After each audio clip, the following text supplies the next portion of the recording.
welcome to another episode of the Stadium Journey podcast. Thanks for joining us. You can find all of our Stadium Journey, our stadium reviews. See what happens when I say the same thing too many times? Journeys. But you can find all of our reviews, food items, and other feature stories on the website, stadiumjourney.com, the mothership. Connect with us on our social media channels at Stadium Journey. You can find audio versions of the Stadium Journey podcast by using whatever podcast aggregator you use, whatever your favorite one is, and search HIAC Talk Radio Network. Or check us out on Spotify. Video simulcast of this podcast can be found on Stadium Journey's YouTube page. Our classic back catalog can still be found at vocnation.com. We are just all over the place. And we record live every other Tuesday night at 8 Eastern at twitch.tv/danlaw83. Before we get going tonight, let me take a minute and introduce our starting lineup. Dave Cotney is here. Follow him at ProFan9. Mark Viquez and his high school yearbook picture can be found at Ballpark Hunter.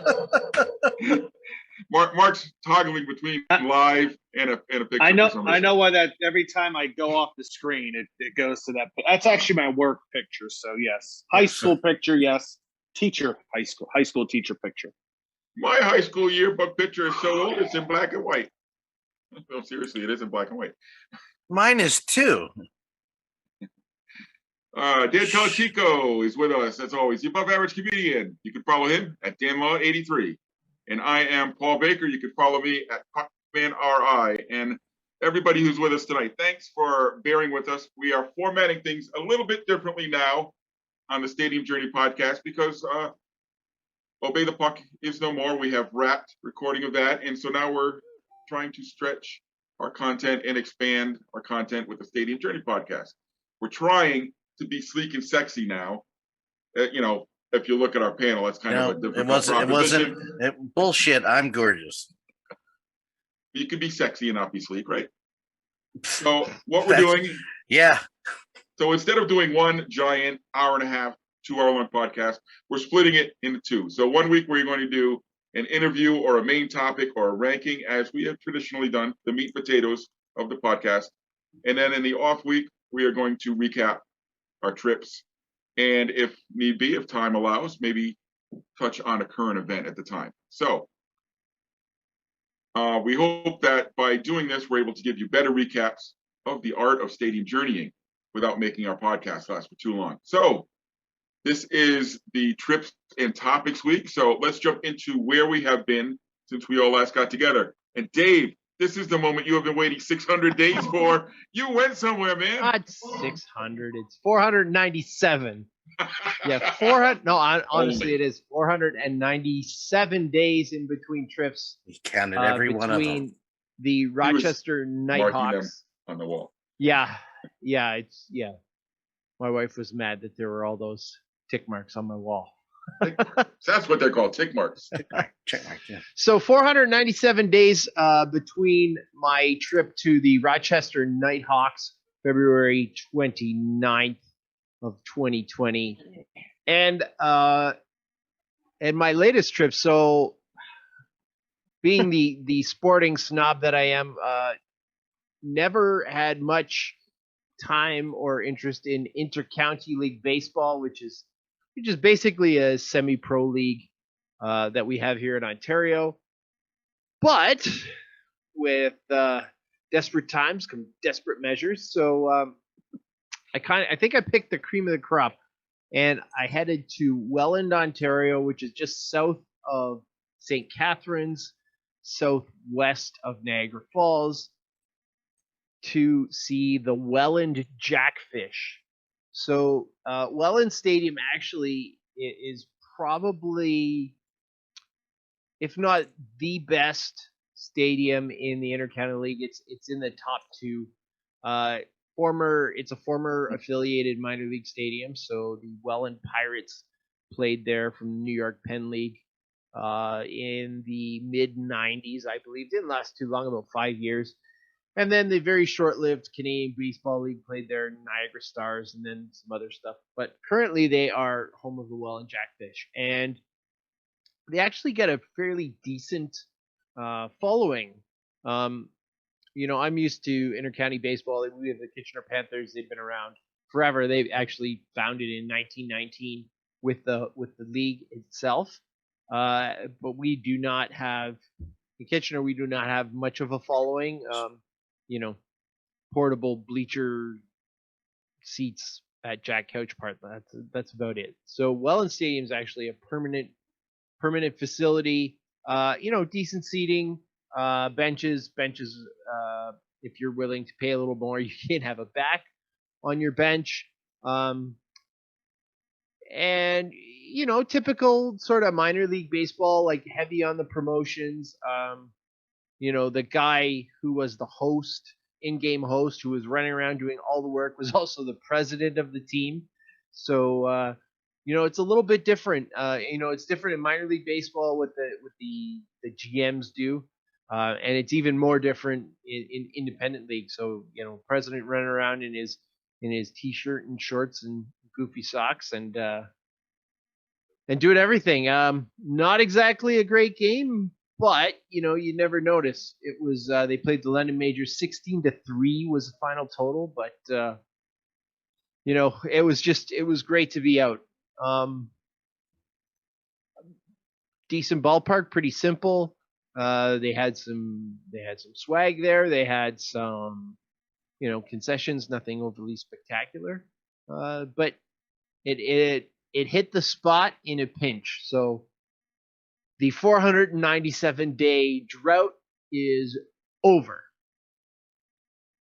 All right. And of course, on August 9th, the borders are getting opened back up at least one way. Yeah, I'm not sure what it's going to look like going the other way. I think right now you actually have to have a residence. Like you can cross the border, but you actually have to own property, I believe. So it's not like I could have head to the Jays game tonight. Is it one of those buy things another where, cabin, Dave? I was gonna say, is it one of those things where I can just get a bill in your name and just fax it over or fax it? Yeah. Jesus. Just send me your deed, Dan, and Yeah, I got you. I'm working on another one. Can you put it in your name and let's pay you? I'll just head over. But you know what? We did have Toronto FC played here this past Saturday. They had 7,000 fans, I believe. Frontline workers and a few season ticket holders, all by lottery. They play again tomorrow. 15,000 expected. The Blue Jays play on July the 30th. 15,000, is the capacity. Protocols for the OHL came out today. Pretty strict ones, actually. All players, staff, coaches, refs, everybody, stick boys, billets even, all have to be double dose vaccinated. Well, that makes sense. So you don't want a player staying in a house with positive. Absolutely. Places. So yeah, absolutely. But it's, and I'm guessing that it's the same down there. There's a contingent of people who just for whatever reason do not believe in the vaccination process and feel that it is their right to not get a vaccine. And they're wrong. Our government has not been stringent enough to say, like, for instance, that teachers must have the vaccine, or even there have been a couple outbreaks in retirement homes where it's come out that a worker or two has not been vaccinated, which is a little bit mind-boggling. But so the OHL coming out and saying that everybody has to be vaccinated, and if you don't want that, then fine. Our ball, our rules. Yeah. Go play U.S. college or go somewhere else. So I mean, it's good on them. Funny enough though, the OUA responded with there will be no requirements for Canadian university sports. So who knows where that's all going to get us? But it was sure nice to do something that seemed a little bit more normal. I just wanted to add, you mentioned the contingency of people who are saying we're not getting this, it's bad, and blah, blah, blah, blah. Just pointing out, without getting into a further discussion, as everybody can clearly see where my hair is receding, McConnell, who was part of the I know, Paul, who was part of the trying to block people having to get the vaccine, had just tweeted with a video of him saying the same thing, to get vaccinated so we don't end up where we were last fall. And that is all. Full stop. At the numbers. Yeah. Full stop. The end of the conversation. Look at the numbers. Yeah. The Delta variant is still being fought off by this vaccine. 99% of the hospitalizations are people that are unvaccinated. So are the deaths. I'm not discussing it further past this. It's on record. We're moving on now. I don't need to. If I don't see Genesis or Ghostbusters, I'm holding all you lazy, ignorant motherfuckers responsible. I want to see Genesis and Ghostbusters at the same time. All right, that's too much. Dan's head would explode. That's too much for me. I mean, I can't even get this knot out of this wire. Are you saying that Phil Collins would yes, Dave, create a song where the copyright was infringed upon? Phil Collins would steal Super Freak and be the theme song for Ghostbusters. Listen. Hold on for a second. I'm not debating like last time. I'm not debating anything you said because Ray Parker Jr. absolutely rewrote, technically didn't even rewrite I Want a New Drug by Huey Lewis and the News. He got sued for it and they lost. And the only reason why that is null and void is because Huey Lewis then in an interview broke the non-disclosure. So now the rights revert back to Mr. Parker. And Phil, all I'm saying is Sussudio is 1999 by Prince. Now I've got to go listen to all of those songs. You're welcome. You know what? A lot of songs are very similar, even today's pop stars. It's amazing how they do sound alike. Yeah, I never even thought about Sussudio and 1999. Right. Listen to the keyboard. Dun, dun, dun, dun, dun, dun. You're welcome. Thank you. I can see it. I can see it. Listen, I love Phil. I can say it. He was very verbal about that. He's like, I just took Prince's 1999 and rewrote it because I like that song. That's that was it. My dearly beloved, you can use it, Phil. Genesis is pretty good. He probably never even heard of Genesis. All right, back on topic. There we go. That's why the show's long. Yeah, because of tangents. Yes. You started it. I did. I blame myself. Mark, have you gone on any trips over the last couple of weeks? Yeah, I went to Fort Wayne and I saw the Tin Caps minor league baseball team during the day, and then I saw a soccer game at night. So we'll start with the Tin Caps. It was a 1:00 game. 1:00 game. The weather was overcast the whole day. In fact, it was supposed to rain, and luckily it didn't. I don't think we got any raindrops. Not a huge crowd in Fort Wayne. It feels like every time I see the Tin Caps, it's not one of their better games due to weather. Maybe I need to get back up there and pray for sunshine. But I had a great time. I got one of their apple fritters with some ice cream. Very good. And I was going to get a Philly cheesesteak sandwich there, or what they called a cheesesteak sandwich, but they closed up the hands. I got to walk around the stadium. The more I'm there, the more I like it.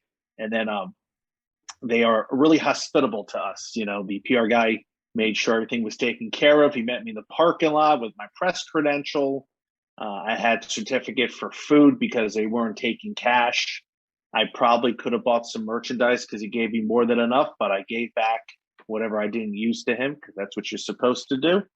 And they said, definitely come back another time. I think they gave me a season pass. I can go there whenever I want. So I probably will be back up there sometime this year with some nicer weather.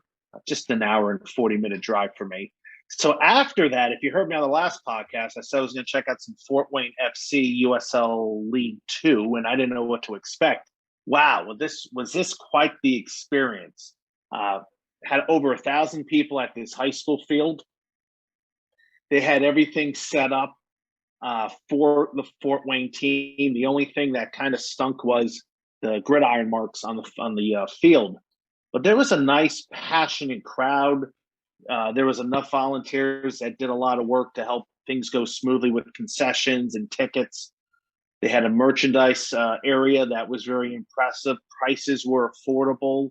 They had beer, they had food. It wasn't a huge array of products, but it was enough. And I had a really great time. It was really nice watching fourth division soccer with that many people. Reminded me of the days of watching Tim Howard play for the North Jersey Imperials. We were going back 25 years, almost 25 years with that.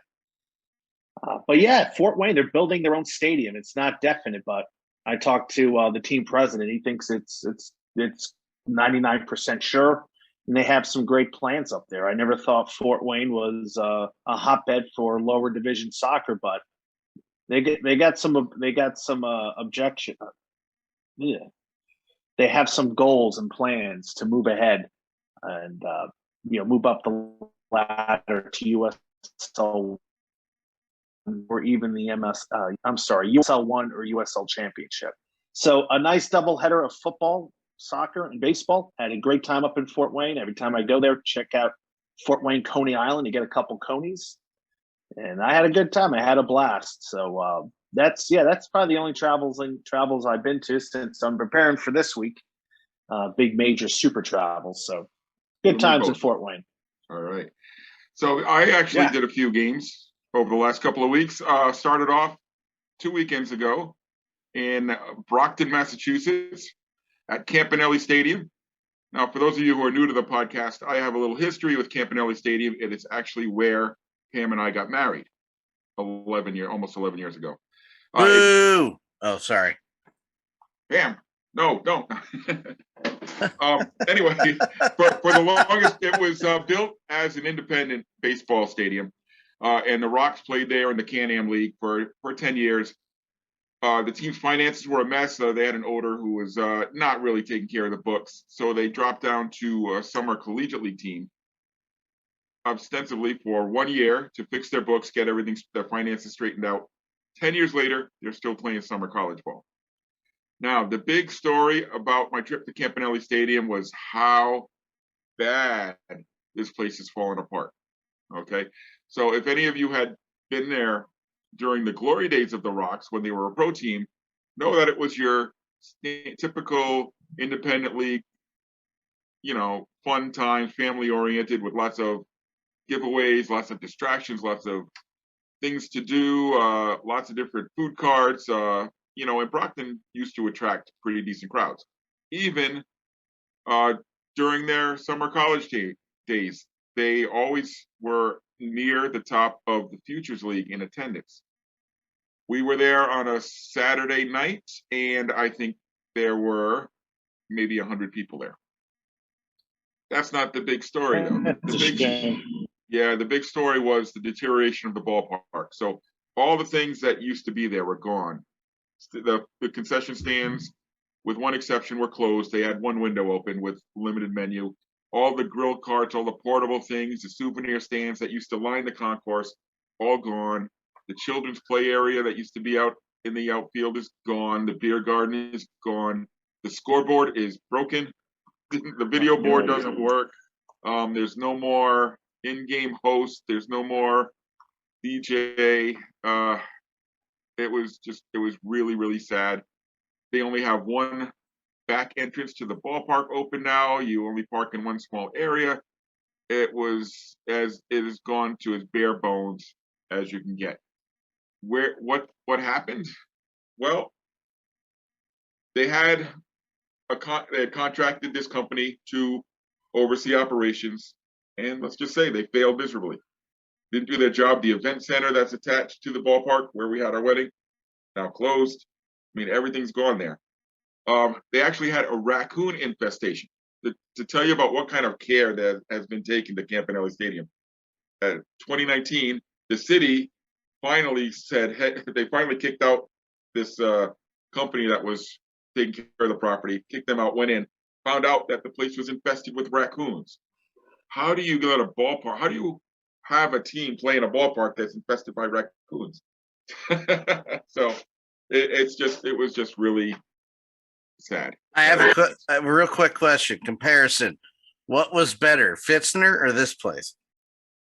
During its heyday? Oh, Campanelli, not even close. No, I mean now last visits.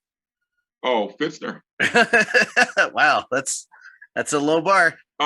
Basically what it was, I mean, it was in this real ballpark, so it had that going for it. But it was like having a high school game or a little league game at a real ballpark. So there was nothing extraneous. You went in, there was one snack bar open, so they had to have some craft beers from a local brewery, so I had a couple beers and I was okay with that. But yeah, it was it. It was just from where it used to be to where it is now. Very sad. Yeah, I've been to that was Tinker Field for me in Orlando when it became a Florida Collegiate Baseball League team. It was just one concession stand open. It had old signs and banners from when it was a Southern League club with the Orlando Rays. Yeah, the signs. And it was a ghost town. It was a ghost town ballpark, and you had maybe 25, 30 people there. The field looked like crap because they had a concert there, and there was like, instead of growing grass, they put white powder over the patches. Wow, it was terrible. And I've been to some ballparks like that from time to time, and it's fascinating because you just feel like you're in an abandoned place, and that's tough to hear about Campanelli Stadium. I mean, how much longer do you think they're going to allow that stadium to deteriorate before somebody says, well, now let's knock it down? Or right. Well, it's right in between the high school and the fairgrounds. So if you know Brockton, it's a prime spot. So will they knock it down? No, but the city is going to have to sink some serious money into it to get it habitable again. So we'll see what happens. Where else did I go? Maybe you can convince the wife to go and renew your vows, and they'll have a big event to hold. You can't. The event center's closed. Yeah. And actually, at the time where we got married, I was working for the Paw Sox, and she was adamant, we are not getting married at McCoy Stadium. Even I probably could have got the whole thing for free, because she said, I am not getting married under a tent. And Brockton had this fancy event center. Everything was done fantastically, very professionally run at the time. It was a lot of fun. It was a great time, but times change. So where else did I go? I did a couple of Cape League games for the first time we headed out to the Cape. Out of the 10 Cape League ballparks, we probably went to my two least favorites, unfortunately. But we went to Spillane Field, home of the Wareham Gatemen, and then we went to McKeon Field, which is home of the Hyannis Harbor Hawks. Now, the highlight of going to the Harbor Hawks was that it was my granddaughter's first baseball game. I was gonna say, stop. Let's face the facts. We don't care what you think now. What did the little one think? Okay, well, she's only 18 months, so she didn't have anything to say about it. But our reasoning behind it is we had her for the weekend. It was my stepdaughter's 30th birthday, so we had the baby. We said, you know what? We're going to a game. And the Cape Cod League, we decided, was the perfect place because, A, doesn't cost anything to go. So if we have to leave after 2 innings, we're okay. Or even if we give the donate, they have a suggested donation. So you pay $5-10, you get in.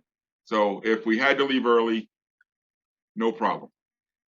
There's plenty of room to walk around. So if she can't sit still, no problem. Let's wander around. Let's walk around. Let's see the people. Let's see the dogs. She loves dogs. So there's lots of dogs at Cape Cod League games.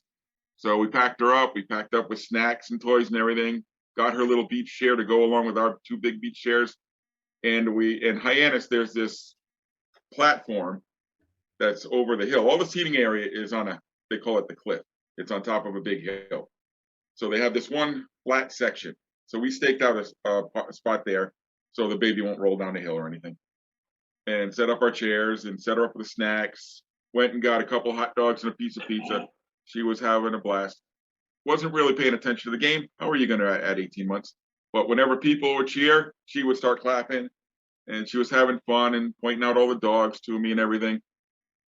About halfway through the game, I went and got another slice of pizza because, just a hot dog at a game isn't going to do it.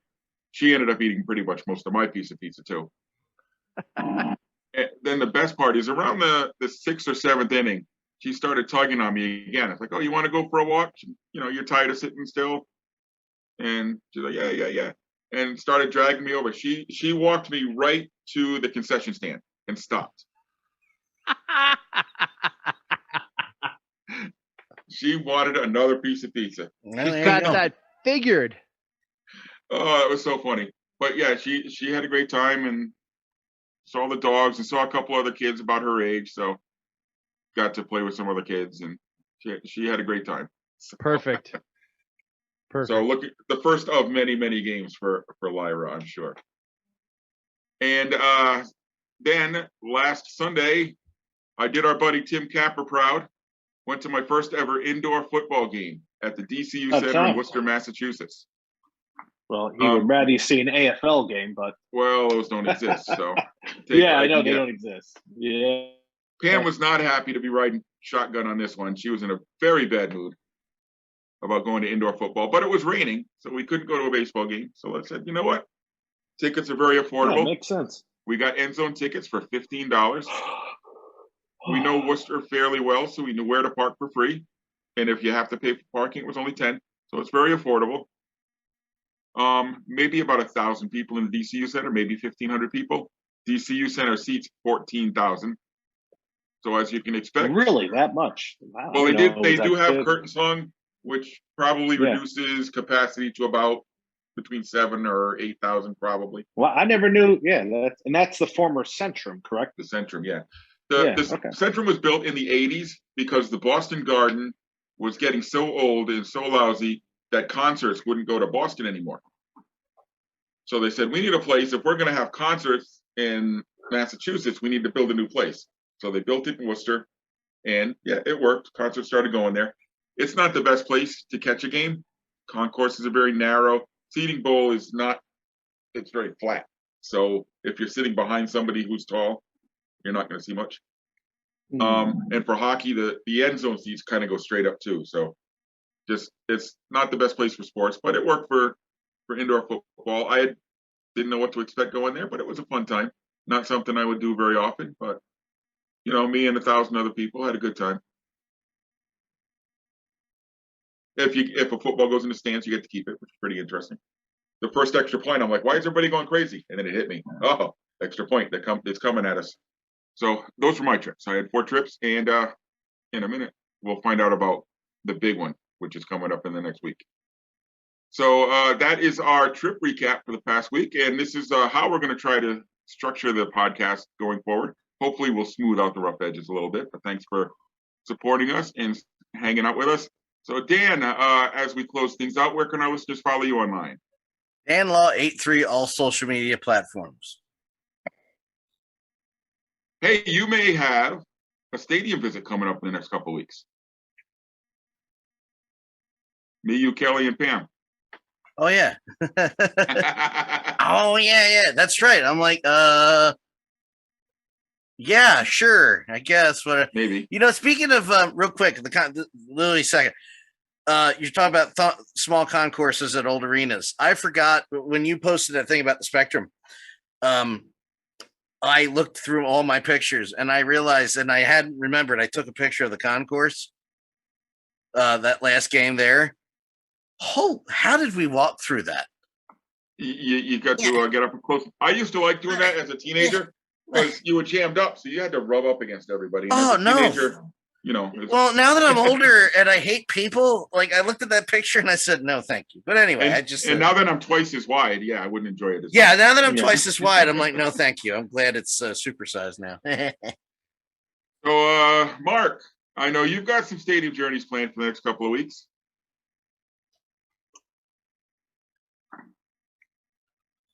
Yeah, I have a few. Anytime I'm going to do a ballpark tour, and I'm going to check out Johnson City, the Doughboys. We're going to do the Greenville River Riders, Danville Otterbots, Charlotte Knights, Durham Bulls, Kannapolis Cannonballers, the Spartan Burgers in Duncan Stadium. And who did I forget? Oh yeah, the Burlington Sock Puppets, who are hosting us this Saturday night. Should be a lot of fun. I hope to pick up another ballpark somewhere along the way. I'm going to be hanging out with my buddy from college, and my old friend from back home in New Jersey told me to give her a call and get a cup of coffee when I'm in Greensboro. So should be a fun time. And where can our listeners follow your travels throughout the great state of North Carolina? They can follow me at Ballpark Hunter on Twitter, Instagram, and on my YouTube page. I'm at 494 subscribers. I need 6 more for 500. If you are my 500th subscriber, I will make a video and give you a shout out. So caller 500, subscribe now. So if I unsubscribe and resubscribe, then what's number 500? Did I get the video? You know, you have to work that out. And yeah, I guess that could happen. You have to work that out. If you can work the system, yes. But let's be honest. Somewhere out there, there's somebody who doesn't know about that page, and they're going to subscribe. Right. Yeah, it's Ballpark Visits. What's that? I'm going to have a lot of stuff from the Carolinas. Somewhere out there, there's somebody who doesn't know about the Stadium Journey page. There's a lot of people who don't know about it. Where are you? What are you doing? We updated the page recently. It looks good now. So, and I was going to ask. Oh, go ahead, Mark. Go for it. Well, I was just going to say I was going to have Dave. And we have some balls. Yeah. Just end it. We're done. Good night. Dave, I was gonna have Dave. Dave took off. Good night, everybody. Follow David Profan9. Did he disappear? He disappeared. As for myself, I also have a big trip coming through the Carolinas starting Friday. The annual Stadium Journey Convention is in Burlington, North Carolina, like Mark said. Thanks in advance to our buddy Anderson Rathburn and everyone with the Sock Puppets for hosting us. So I'm going to be doing 11 games in 10 nights. So here's where I'm going real quick. Going to hit the Danville Otterbots, Burlington Sock Puppets, the Winston-Salem Dash, the High Point Thomasville High Toms, the Forest City Owls, the Gastonia Honey Hunters, Kannapolis Cannonballers, the Greensboro Grasshoppers, the High Point Rockers, the Fredericksburg Nationals, and the Jersey Shore Blue Claws on the way home. Mark, you and I are overlapping on one game in Danville. Yeah, we are. You know, I may switch that up. I wouldn't mind. Yeah, I'm going to have to look at your schedule again. So you because that Monday, I don't know if I'm. Yeah. Go for it. You can follow my Stadium Journeys on Twitter or Instagram at PuckmanRI. Dave, welcome back. Okay, Rogers, we're having a chat. Hey, Dave, once again, where can our listeners follow you? Twitter and Instagram, Profan9. Literary journey still continues, even though I've broken my 497-day drought. I just finished. Paul, you would like this one, believe it or not. The Yankee Years by Joe Torre and Tom Verducci. Absolutely not. You know what? I thought that because, you know, I, like you, detest the Yankees, but it was really well written. Did not pull any punches with regards to how the team changed over time. And really, they did a great job of kind of snapshotting baseball and how baseball changed to move the Yankees away from being this all-powerful empire into just another team like everybody else. So really much I had very low expectations because it was the Yankees, but I really enjoyed it actually. Actually also have a visit. So it looks like this Friday, Jackson and I are going to make a full day out of it. We're going to head to the newly opened, as in like it opened today, the Canadian Baseball Hall of Fame in St. Mary's, Ontario. So we're going to go through, do a quick buzz through there. Then we're going to head to Labatt Memorial Park in London. Nice. Hopefully catch a quick tour there. There's some debate about whether it is or isn't the oldest continually operating ballpark in the world. They claim to all field. They claim to be running since 1877, and they offer little ballpark tours there. And then at night, it's we're going to see the reverse of the game that I saw. So we'll see the London Majors hosting the Welland Jackfish. So catch all those details at Pro Day 9. And remember, you can find all of our 2,500 stadium reviews, news items, and other featured stories on our website, stadiumjourney.com. Connect with us on all of our social media channels at Stadium Journey. You can find the audio versions of the Stadium Journey podcast by searching HIAC Talk Radio Network on whatever podcast app you use or on Spotify. Video simulcasts of the great podcasts we put out every other week, like this one, can be found on Stadium Journey's YouTube page, and our classic back catalog can still be found at bocnation.com. Join us every other Tuesday night as we record live at 8 Eastern at twitch.tv/danlaw83. And join us next week when we'll be joined by Sean Eli, I'm sorry, Sean, for butchering your name, and Corey Wagner from Number 6 with Cheese. And then the following week, we'll be back with our Trips and Topics segment. We will obviously have a ton of ballparks to talk about. So for Dan, Mark, and Dave, this is Paul, wishing you safe journeys and close games. Hope to see you on the road real soon.